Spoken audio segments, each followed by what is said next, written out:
Thank you, Mr. Mayor. All members of the council are present with the exception of Councilmember Mueller. Thank you.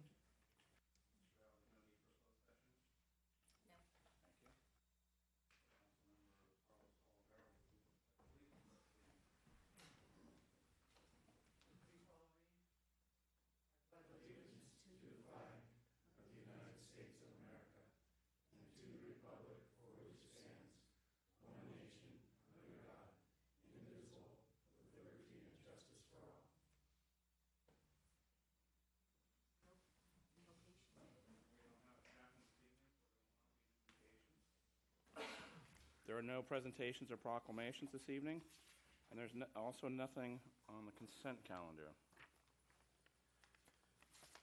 So we'll move on to public comments. There will be a 3-minute time limit per person and an overall time limit of 15 minutes for this public comments portion of the agenda. At the mayor's discretion, the balance of public comments will be heard after the business portion of the agenda. All comments are to be directed to the City Council and shall not consist of any personal attacks. Members of the public are expected to maintain a professional, courteous decorum during their comments. State law prohibits the City Council from taking action on a specific item unless it appears on the posted agenda. The City Clerk will distribute any handouts you may have. Please state your name and city of residence for the record. Mr. Mayor, have no public comments. No public comments. Okay.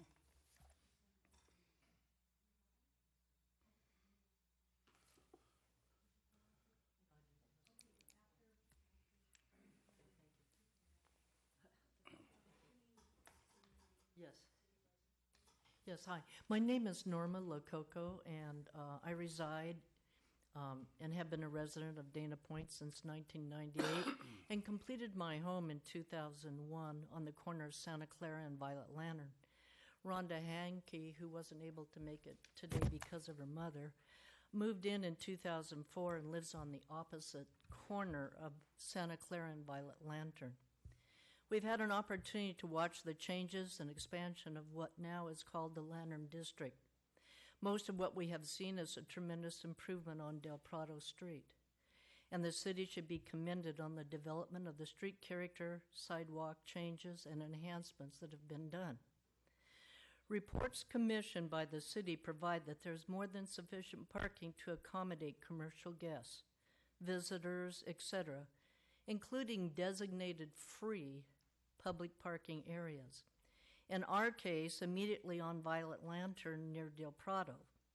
Unfortunately, these parking opportunities have not dampened the current commercial parking in the residential community.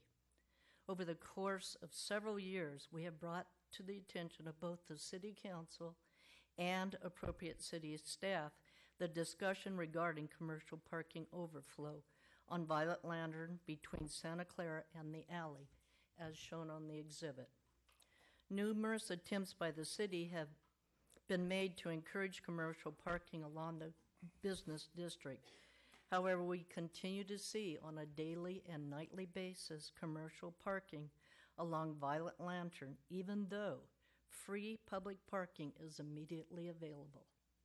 In an effort to continue the city's plans to achieve a balance in both parking, commercial, and residential, we are requesting the City Council take the opportunity to recommend to staff that a parking benefit district be pursued along Violet Lantern from the alley to Santa Clara as depicted on the exhibit provided.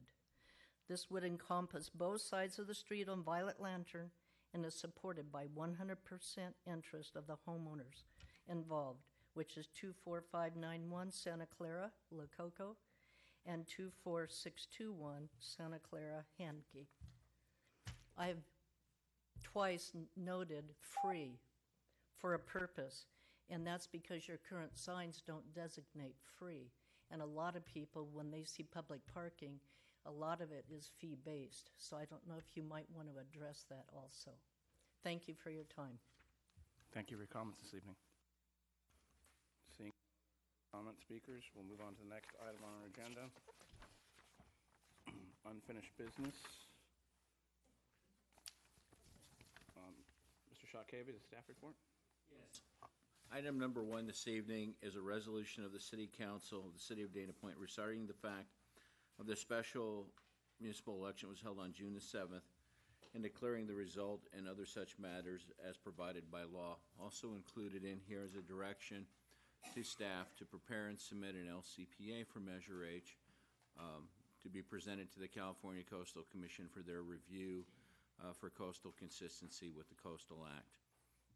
As far as the timing of the LCPA, I'm going to defer to Ursula here shortly, but my recollection is that we have, after tonight's action, if the council approves this and so directs staff to prepare that LCP and submit it, we have to wait 2 weeks for tonight's minutes to be approved so that we can include that in the transmittal to the California Coastal Commission, whereby their record will be complete, and then they will review it to make sure that it's complete. But again, we're going to move forward expeditiously to get it in the hands of the commission so they can do what they do with it. So with that, Ursula, anything you'd like to add?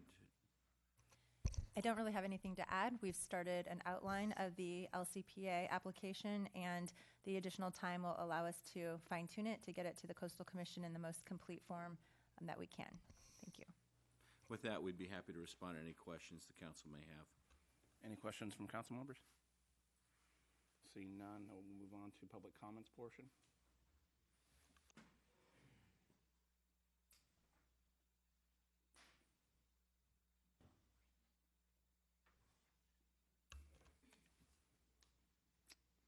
Okay, we only have one speaker tonight, and that's Buck Hill.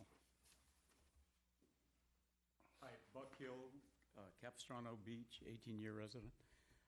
Thank you all for taking such prompt action on this. I really appreciate it, and all of the voters who voted for it do also. One idea that Ursula knows much better than I do is, would it be possible to not seek an LCPA amendment and just say, hey, this is the same as the original plan? If you look at the changes, it has to do with view protection on roof decks, slightly more parking, because it doesn't allow all the extra allowances. But the density is down, the impact on all environmental factors is slightly reduced, but still within the original one. And the parking code referenced in the original code remains the same.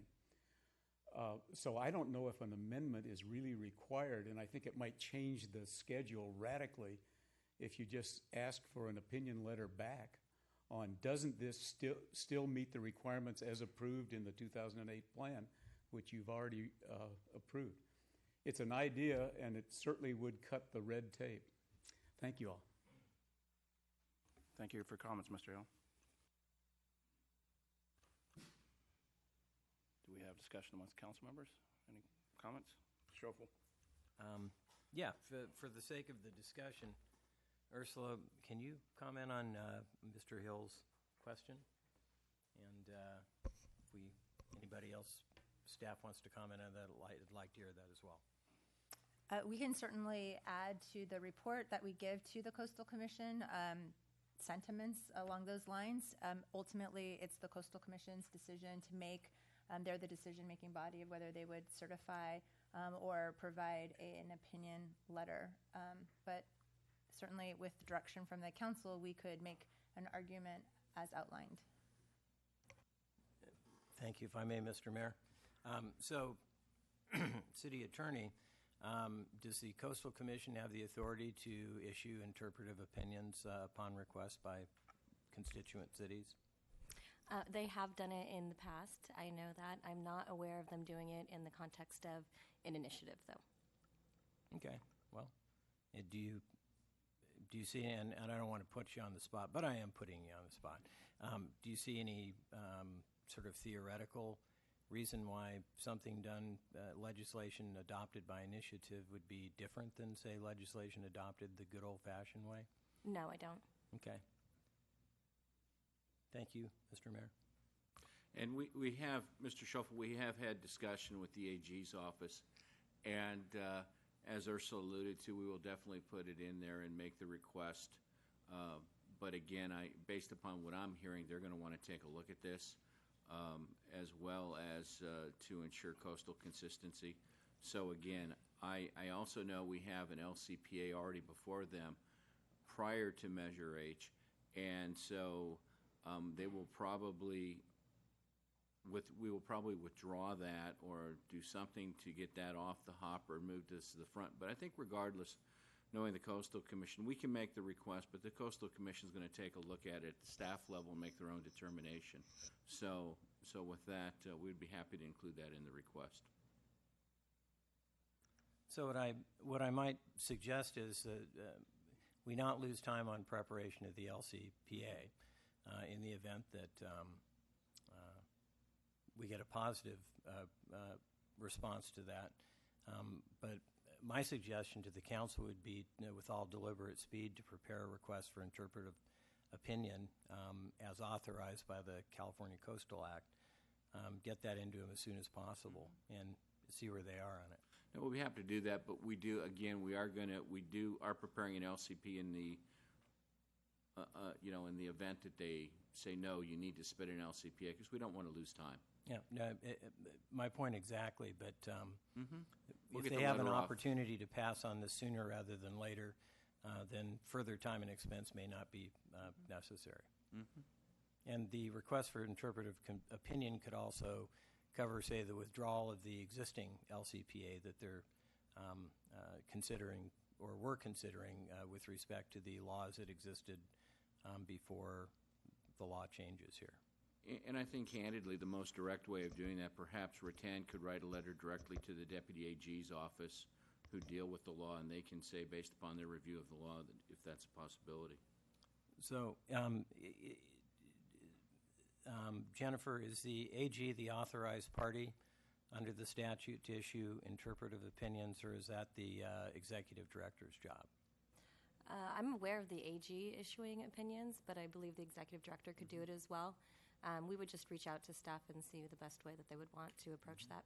Okay, great. That would be my proposed direction, Mr. Mayor. I'd make a motion to that, in that respect. Is it clear what my direction was? Yes, it would be. I'm assuming your motion would be to approve the attached resolution, and then to write a letter with all deliberate speed to the staff requesting that this not be reviewed, and it's consistent with the first town center plan. I'm requesting an interpretive opinion Yeah. of the commission that a formal LCPA amendment is not necessary in light of the facts and circumstances of this case. Not being an attorney, I know Jennifer will work with Ursula to prepare the appropriate letter. Okay, so that's my motion. If we could discuss or I'll second what your we're going to motion. do with it. Sorry? I'll second the motion. Okay. Any further discussion? All right, I think we're ready to cast our votes.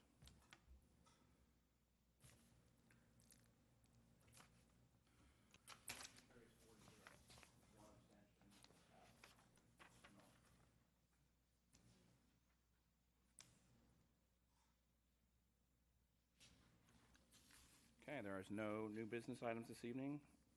No further public comments. Any staff reports, Mr. Chuck Havey? No, I just want to compliment Brian, Russ, and Matt for doing an outstanding job preparing for the 4th of July. I wish all our 4th of Julys were on a Monday.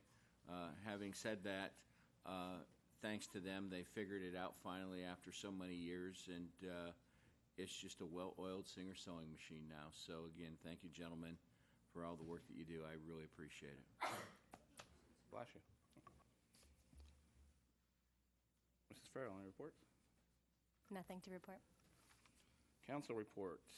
Mr. Schofel. Great 4th of July. The city looked terrific. Everybody I saw was well behaved and having a great time.